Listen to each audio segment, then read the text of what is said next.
Hey, what's up guys, it's Vulcan here today with another DCS news video. In today's video we talk about advancements in multi-threading, implementation of Vulcan and ray tracing technology, NVIDIA DLSS, a spherical Earth map, a rework of all ATC systems, virtual reality improvements, and more.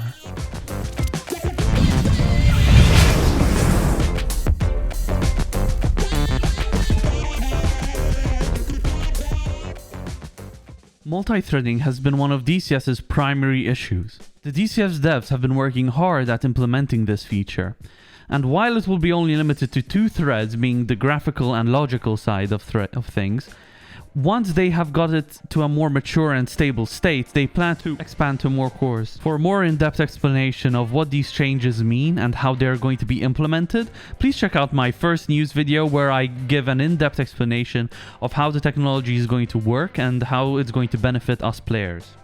Next up, the implementation of Vulcan. So what is Vulcan? Vulcan is a low-overhead cross-platform API. It's an open standard for 3D graphics and computing. Vulcan targets high-performance, real-time 3D graphics applications, such as video games and interactive media. People have been asking the DCS devs to implement Vulcan for years now, as it's become a standard for high-intensity graphics processing. Many things are now able to be rendered in parallel, and they've already got a Vulcan version of the game functioning in conjunction with DirectX.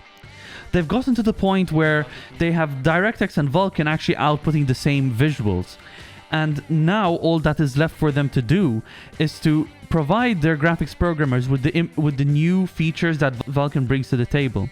This is such as new types of shaders, ray tracing, and advanced rendering techniques such as GPU-driven rendering and similar. Vulcan also will bring a reduced CPU load, due to the GPU being able to operate more independently from the CPU.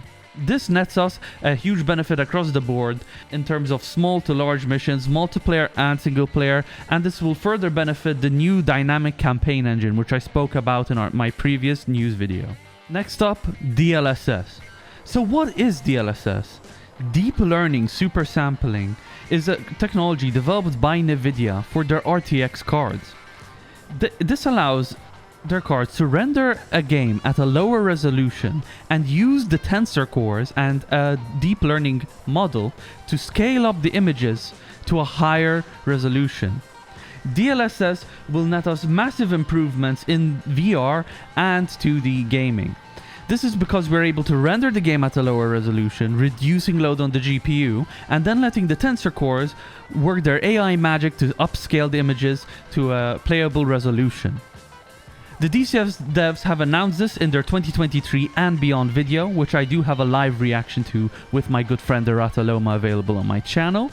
And they actually did record the entire trailer for the 2023 and beyond video using DLSS. This means that it is at a rather advanced state, and it should be coming to us very soon, along with multi-threading and Vulcan implementation. We also want to see ray tracing implemented in the future. This will come with Vulcan, obviously, as Vulcan has ray tracing features.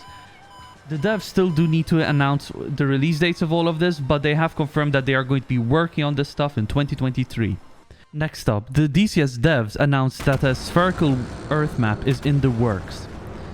In 2022, they stated that they were working on the necessary tools to actually implement such a huge world.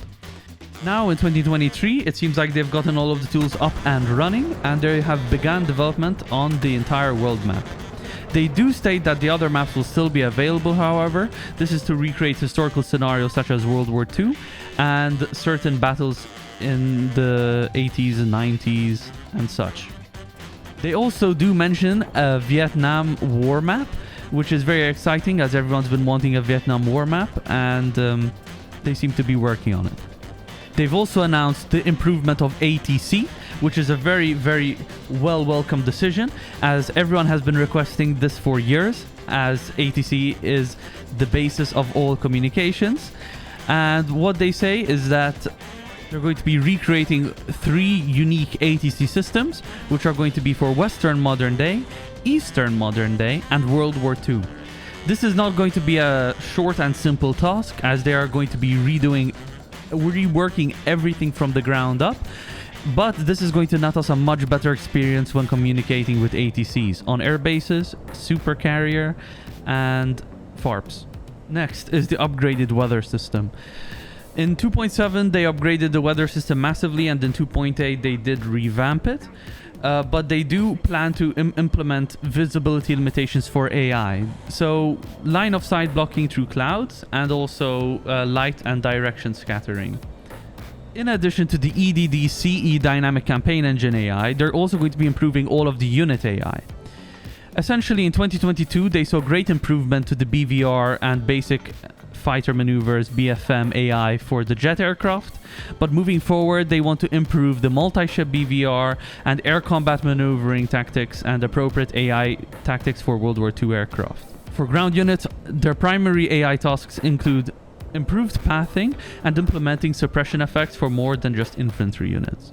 This means that our battles are going to be even more realistic than before, and with the new line of sight changes and rendering and multi-threading and Vulcan all mixed into it, this is going to be a wonderful, wonderful time for us all. Now, since we've gone over all of the new functionality that the game is going to receive, we will now go over all of the new upcoming aircraft. My good friend Ratoloma is going to help us out in this section, as he has very extensive knowledge on military aviation. Let's start out with... The F-4E Phantom II was the main fighter during the Vietnam War. It was used by both the US Air Force and US Navy, and it is still used today by multiple countries. Notable operators of the Phantom II were the US, Iran, Britain, Japan, and Germany. Next up, the F-15E is an improved version of the F-15C already in-game. It is a multi-role aircraft just like the Phantom, and is used by multiple nations. The main role of the F-15E is air-to-air and air-to-ground. we now have...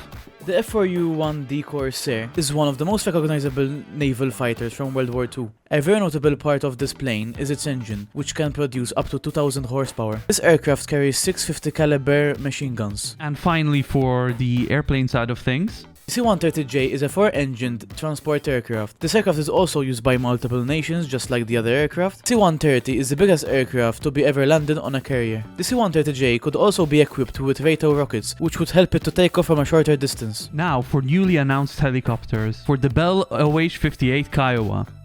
The OH-58 Kiowa was developed during the 1960s for the Light Observation Helicopter program. It was originally equipped with a 2-bladed main rotor, but was later changed for a 4-bladed main rotor. It's a light observation and attack helicopter, which is commonly paired with the Apache for scouting and reconnaissance missions. This is a great addition for our helicopter lovers, and I'll be sure to be doing some missions with it in the future once it is released. Now we cannot forget to mention the surprise announcement of the Chinook. The Chinook is a cargo and transport helicopter, which is sure to add another level of immersiveness to DCS, where people are going to be able to fly cargo and transport missions using it, and this will definitely make the battlefield more dynamic. Guys, I'd like to do a small section about the transport aircraft being added. These aircraft will add another layer of immersiveness into the DCS world. With the new optimization and dynamic campaign, these aircraft will be able to shine. These will also be very useful in multiplayer servers. You can already see these types of aircraft being the backbone of dynamic campaigns, especially in the IL-2 Finnish virtual server, which these aircraft supply the airfields with aircraft, which give their respective teams the ability to spawn aircraft. This is already kind of in place in the Enigma dynamic campaign on a smaller scale with helicopters. However, with the introduction of these new aircraft, especially the C-130, a bigger emphasis on transportation gameplay can be made.